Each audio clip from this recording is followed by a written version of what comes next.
show you how to make a terrarium. They are so much fun to get your hands dirty making, and they look great in your house, and they last, and they're just a lot of fun. So let me show you how to do it. The first step is to find a container. So I have an old glass lantern here, which I thought was kind of fun because you could hang it somewhere in your home as a little bit of a terrarium surprise, or just leave it set out on the table like this. It looks pretty cool. You can use almost any type of container to make a terrarium. So a rounded shape works well, small, large, really sky's the limit on these. I will say that traditional terrariums usually have lids and they're closed systems. I'm going with sort of a quick and easy version of a terrarium that isn't a closed system, so it has an open top. These are a lot easier to care for, and they just last a long time, and it's simple. So again, that's my choice today. After you found your container, the first step then is to put a little dirt down into your vase. So I already dropped some down in there, and I'll get the rest in now. Just have regular potting soil. And then once I have the dirt in there, I'm going to drop in a few pebbles. And I'm doing this so that I can mix them into the dirt so that they can keep the dirt from turning into, sort of a big soupy mess of mud, all right? Because there is no drainage in this terrarium, I don't just want a mudslide at the bottom. So my pebbles help keep that from happening. So I've got those in there. The next step is to put in your plants. So I've selected 3 different types of plants because you don't want to overcrowd the terrarium. So the plants need a little bit of space to grow. And I have succulents here. Now, I chose these because they're so easy to care for.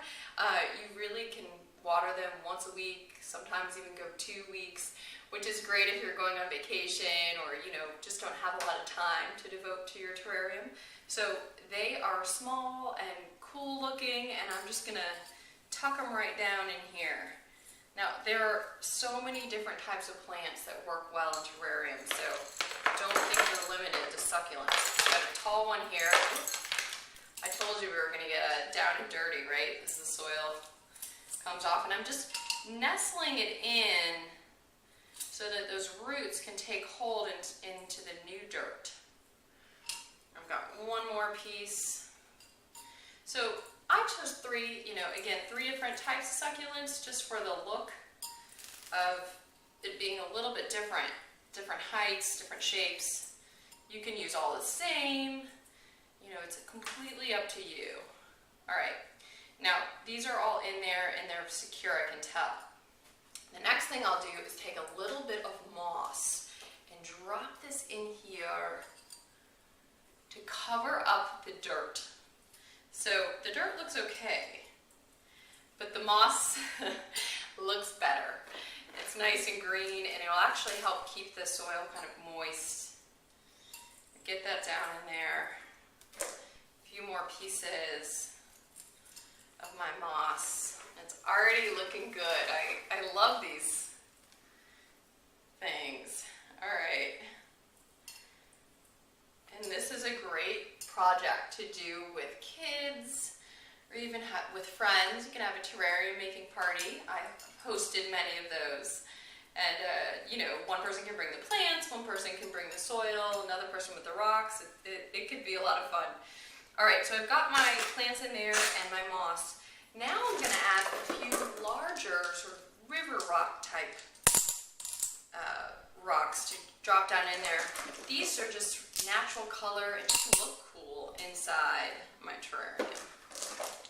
So this is completely optional. It's just for fun. And if you are doing this with kids, or you're sort of whimsical in the way I am, you could put in, a little gnome or a little frog, pretend one, of course, for fun into your terrarium. It would be kind of a fun surprise for someone to see later. So I've got that down into the terrarium, and that's it. It's so simple. The only other thing that you should know about your terrarium is that obviously you'll want to clean out the insides a little bit. So right now I just have a dry paper towel What you don't want to do is put any sort of Windex or something with chemicals inside of your container. So a little bit of warm water, if you need to, a bit of vinegar and water to clean the glass, again without chemicals. That's good for the plants.